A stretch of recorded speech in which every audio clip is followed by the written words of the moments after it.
And welcome to the Midday Show, July 22nd, 2022. Friday's trending topics. We're going to bounce all over the place. I have a lot of stuff up here for you. I got some politics for you. Charles Barkley's back in the news. I don't know if you saw that. There was a death in the Elvis movie. One of the characters, one of the main characters from the movie actually was passed away in her house unexpectedly. I don't know. Like in real life? In real life, So yeah. like star. Yeah, just they're announcing today that she was found dead. Yeah, really interesting. Not a big name either. They actually used her. She was a second grade teacher that they actually used in the movie to sing. And some of her students recognized her in the movie, and now she's just passed away. Pretty crazy. So we're gonna How old she? 44. You will I'm not laughing about her dying. One of the things that you always do to me is I'll tell you something and then you'll like bullet point like 3 straight questions, and I'm not a click on the clickbaiter, but you are. So to you, these are like simple questions with answers with 1 click. You should know the answers, and I'm just like, I don't really know the answers to these. Someone dies. Yes. I want to know. Okay. And you obviously don't know. They don't know. No one knows yet. Yes. So I extrapolated that. Yes. Right? Because if she's like 84 and then it's less sad. Right. When she's 44, it's less sad. So this is what's funny. When someone says that someone has passed away, I usually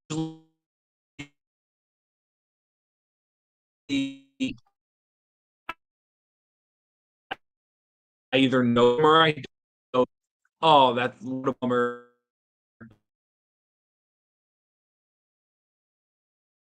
It's kind of like, oh well, that's sad, and it's like you go straight into like the terror thing.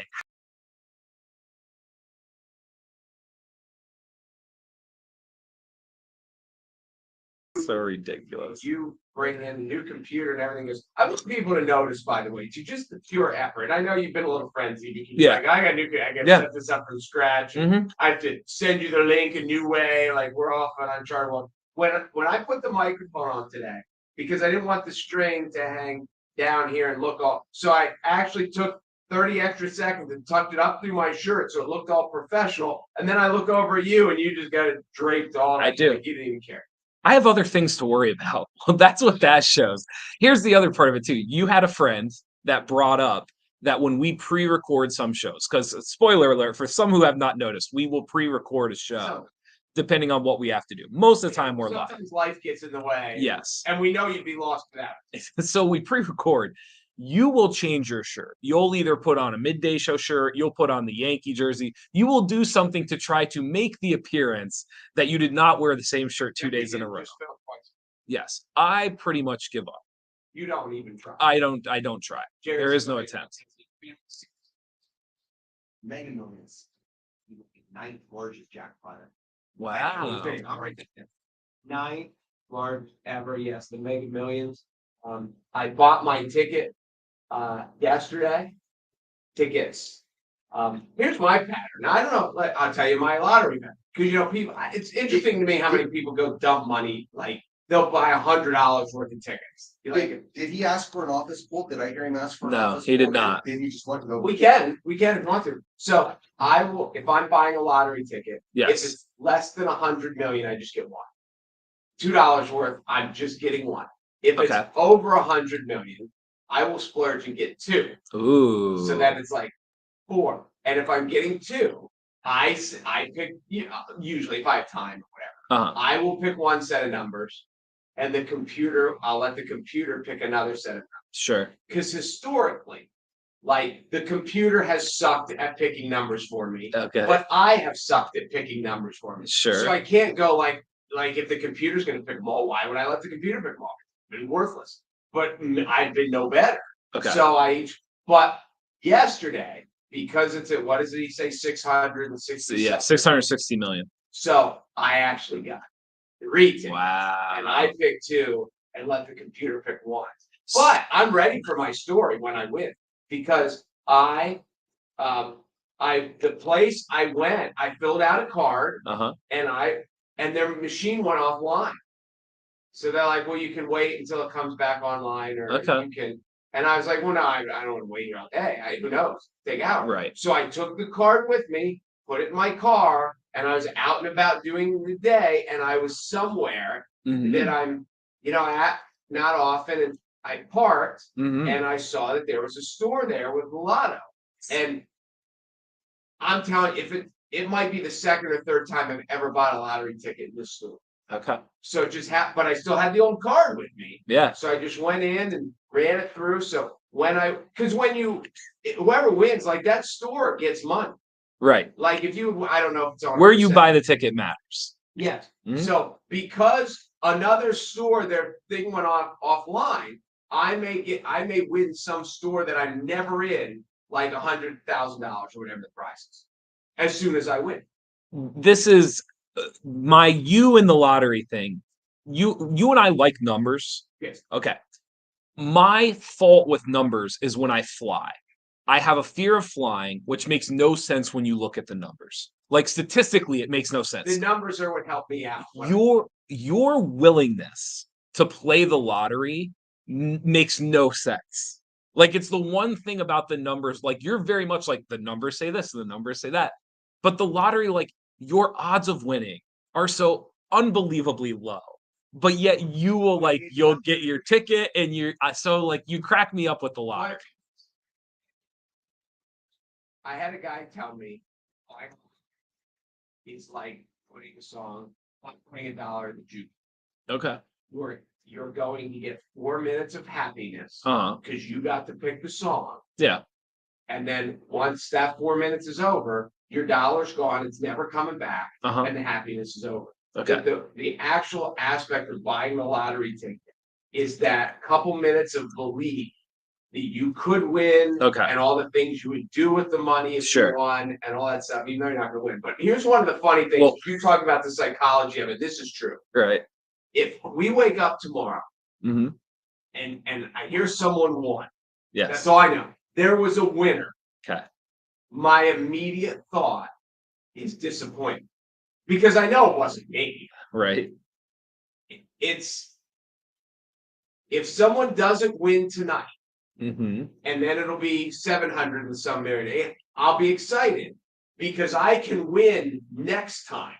Okay. But when it gets to next time, I know the math of it, and I know I'm not going to win. Correct. So I would rather have it not win, because then I still have a chance, than if I'd rather have someone win because I know it wasn't me. I think I wasn't quite a teenager, but someone told me that the lottery was a tax for people that can't do math. It's a tax for people, and that has stuck with me. And so to this day, like my parents will buy lottery tickets. I have family members that will buy lottery tickets. I've been in pools before where people come around and they're at house. I have personally never walked into a convenience store and bought a lottery ticket. Ever. Never to this day. Maybe you won 10 years ago. Would have won, you mean? Yeah. I'm very okay knowing that I probably didn't. Yeah, I ever tell you this story, as we get to the lottery. And it's the Mega Millions, by the way, which is drawing. And by the way, I say that very like I'll walk out the store and I will waste money. Like I don't want to make it sound like I'm on my high horse and it's like all you people wasting your dollar. Trust me, I will find somewhere else to waste it. Just for whatever reason, I remember hearing that when I was like 11, 12 years old, and it has always stayed with me. Well, I think I told this before.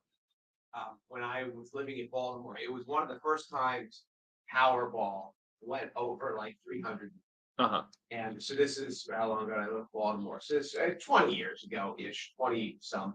And but in Maryland, they didn't have Powerball because it's only in certain states. Now they're in almost all of them. Most of them are, but it wasn't in Baltimore, but it was in DC. Mm-hmm. So where our office was, it was like a 45-minute ride to go buy these tickets. So I volunteered, and we went around, and everyone in the office threw, and it was a small office, and there's probably 10 people, and everyone threw in $5. And back then it may have even been $1 piece, but whatever it was.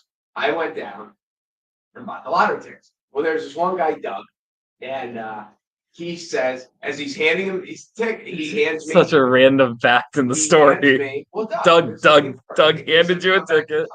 So Doug hands me $5, which is what everyone chipped in, Right. and then he gave me $10 more, Okay. and he said, "I just want you to buy 10 for me." Okay. So now understand how this would have worked. I would have come back with this packet of tickets, and I would have said, like, all right, this pile here is for all of us, and these ones here are just for you. Yeah. And that's where my brain immediately went. And I was like, Doug, I'm not buying it. Yeah. And he said, why not? And I said, because if I came back and I was like, these are for all of us, and these ones here are for you, Mhm. and you actually win, we will murder you. Right. Because that could have been ours, and that Right. and you won't live long enough to get out of the parking lot. Like Sure. you won't live long enough to enjoy anything. Right. So I am doing you a favor Yeah. No, by you not did. buying these for you, and I did. No, you definitely did him a And favor. guess who didn't win? Doug. Oh, us. I thought you were going to say Doug. Cody says, "Hey Jeff, just thought this might be something you want to touch on. The Midday Show wiffle ball team got the #1 seed heading into playoffs. That is correct. The Midday Show Flamingos are the #1 seed heading into the They're playoffs. still undefeated. I think they're still undefeated. We had a little discrepancy yesterday. There was some chemistry issues leading up to the game, but we figured it out, and Well, we are that now the shouldn't- #1 seed. History issues should not have anything to do with whether you're undefeated. We had it was a little Kyrie Irving-esque. It was like we had one person who kind of like they got upset at everybody else, but they themselves weren't doing, like, they had missed games, and it was just a very, as an owner, I was slightly disgraced, but I encourage open communication within the organization. And so obviously we overcame it, and we are undefeated, and we're the #1 seed. So that just Yes. clarify, these are adults having an argument. Well, adults might be strong, but when you look like you've been around me now for almost 3 years. Would you honestly define me as an adult? Like, in the world of what people think an adult is, would you honestly define me as an adult? Yeah. Really? Yeah. Would you? It's not about age. I know 17-year-olds that are way more of an adult than I am. And I know 50-year-olds that are not even close to being as much of an adult as I am. Not you. I'm just saying in general. I know 50-year-olds that are not. Hold on, let's put this together. I'm 50. Yeah. You picked 50. I picked a number that you could contextualize. That's all I'm doing. Major. I was just making sure that you could. So #1 seed heading into the playoffs. Midday Show Flamingos. #GoGo Flamingos. I think I was watching something. Mhm. I saw people around the TV, and all I could picture is you and your friend. Because it was just some ridiculousness of people like screaming at the television over something. Yeah. And I just immediately went to you, and you That happens. green jeans. And I never hang out with green jeans. I probably should, but I never do hang out with green jeans. I should make that happen. Is there anything going on? I have a Yes, couple I of wanted to different mention topics something. here. Okay, and we do want to mention this. Is the fair over? When is the fair over? Because I haven't been there yet. I don't know. I'm fairless. I don't know. You know this about me. I'm not anti-fair, but I do not attend the fair. Okay. The baseball Cousin Benny's Ice. If you do go to the fair, there's a small plug.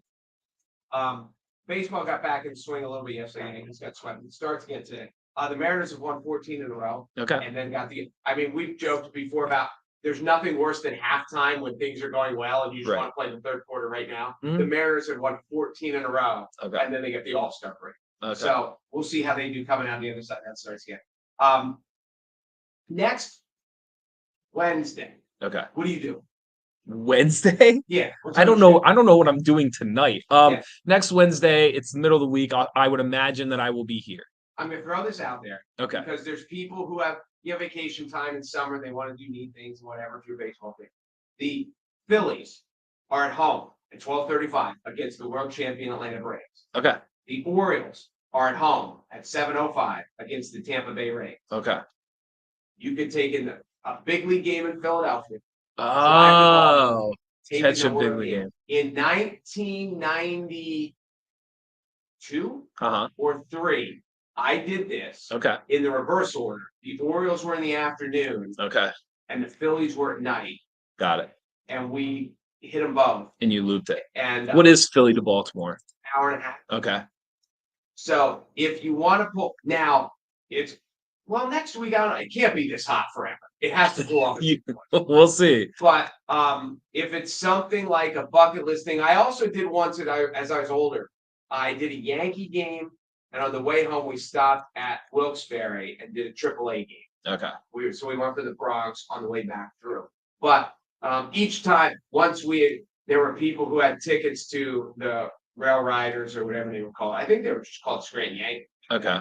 And once friends had tickets to a Phillies game, and we were talking about it. I said, "Well, hey, if you want to go with me to this, we'll make a whole swing of it." Yeah. So, and on a Wednesday, even in July, I saw Phillies tickets you can get in for $9.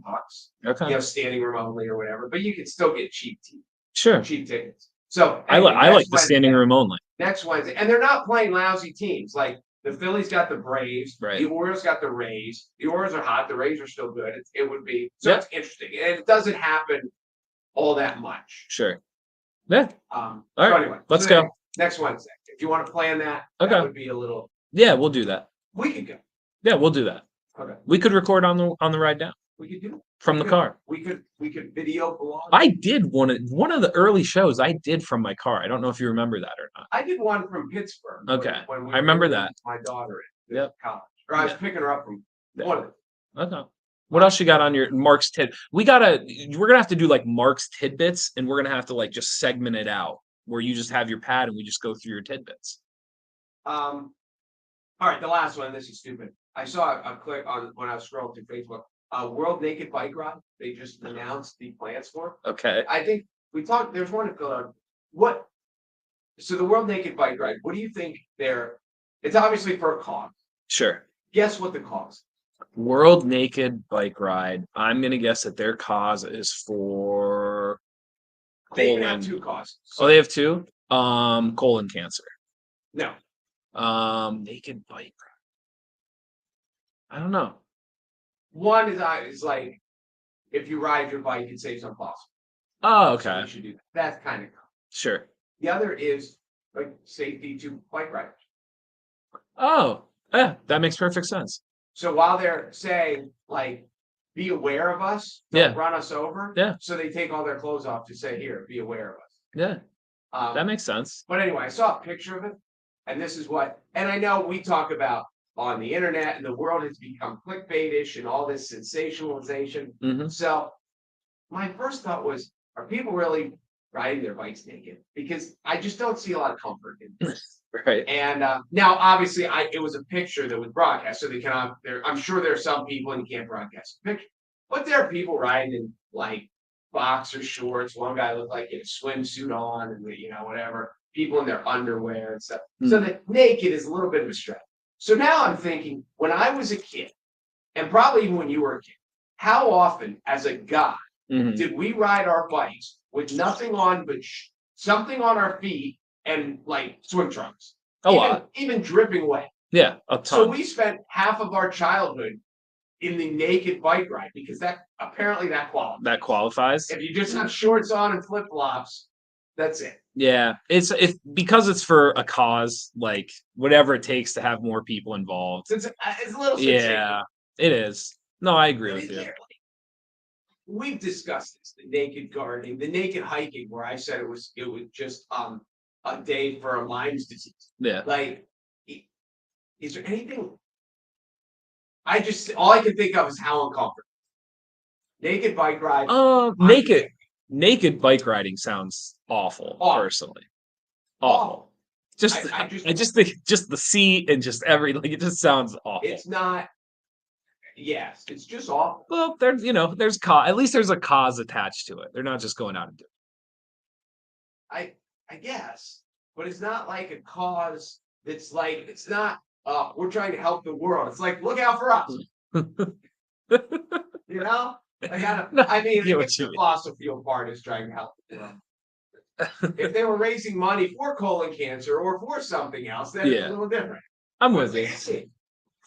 The cause is us. Yeah. Don't hit us. No, I'm with you. I get your point. All right. So anyway, those are all my tidbits for the day. Those are good. You go. Those are good tidbits. We're just like 5-10 minutes here because we're gonna jump in a meeting. The Charles Barkley, he's considering taking an 8-figure paycheck for LIV golf. Do you have any issue with it? What?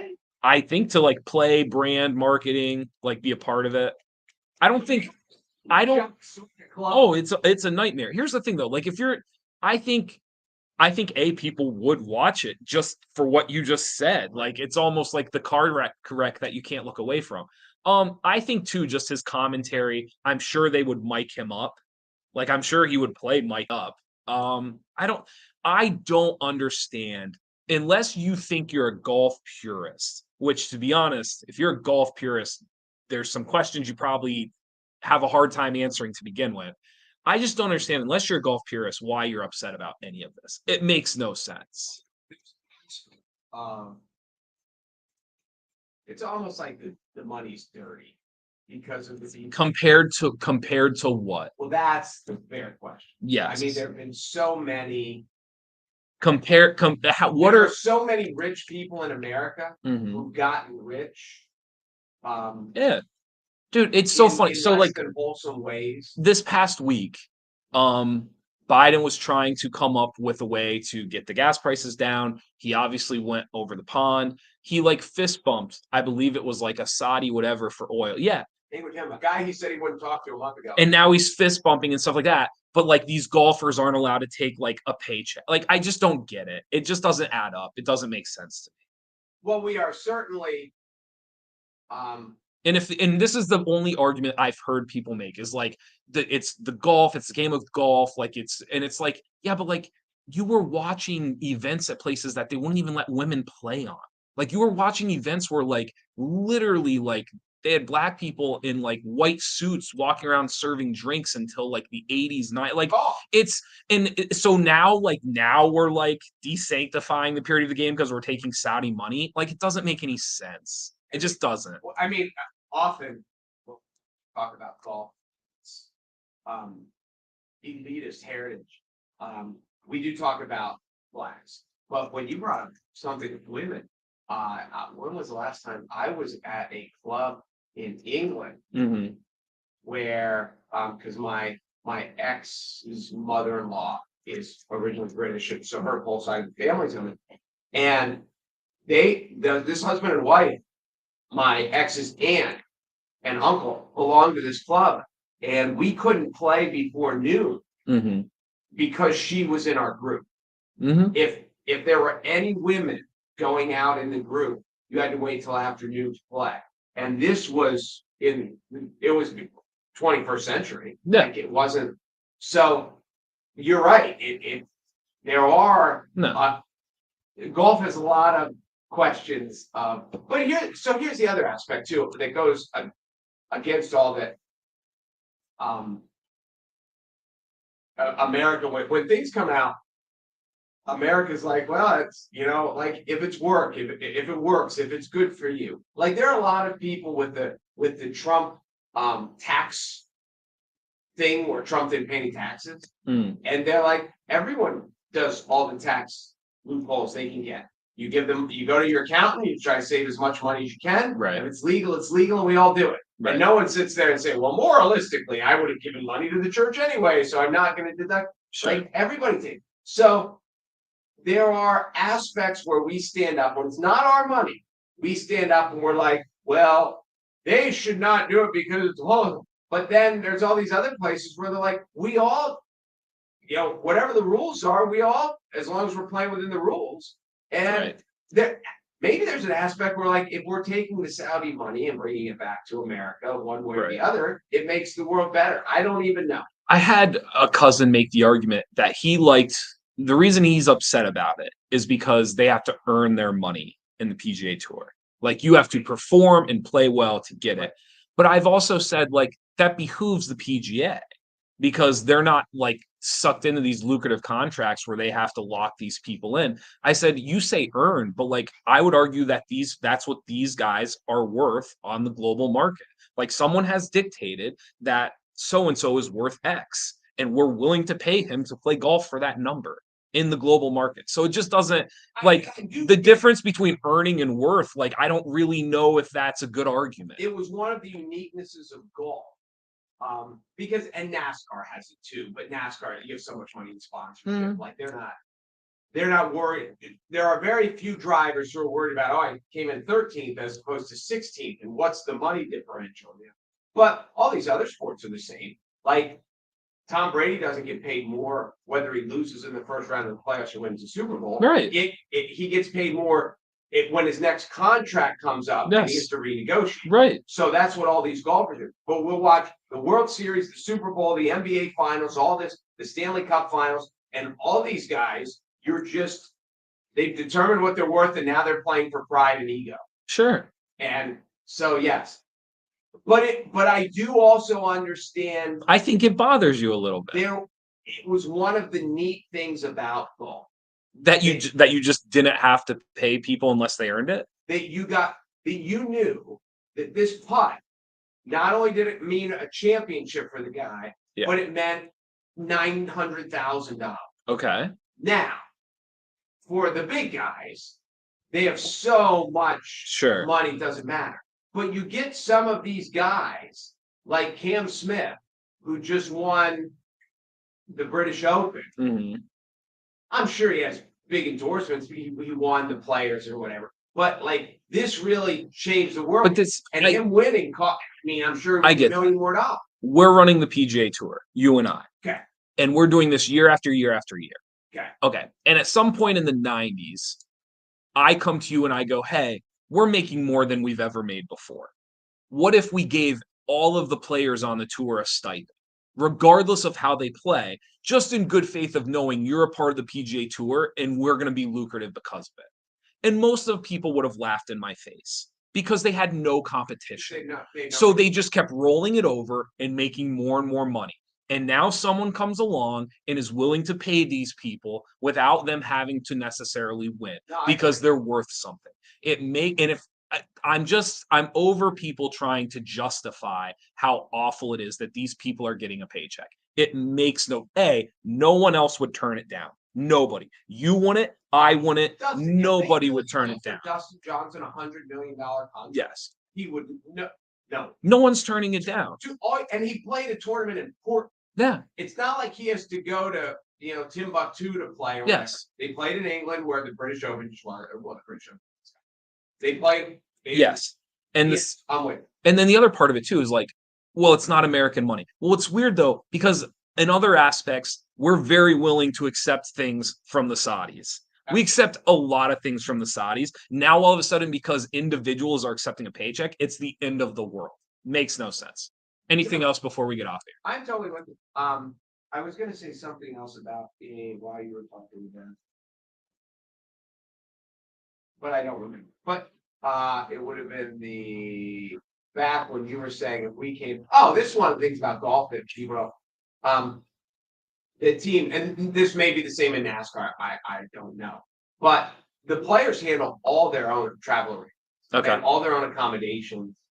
Like, obviously with the NBA and the NFL, Major League Baseball, it's the team handles it and it's part of it. Like you have a flight. This is when the flight leaves, and we get there. The traveling secretary gives you a hotel key and says, "This is what we're here." Yes. And they don't pay for anything.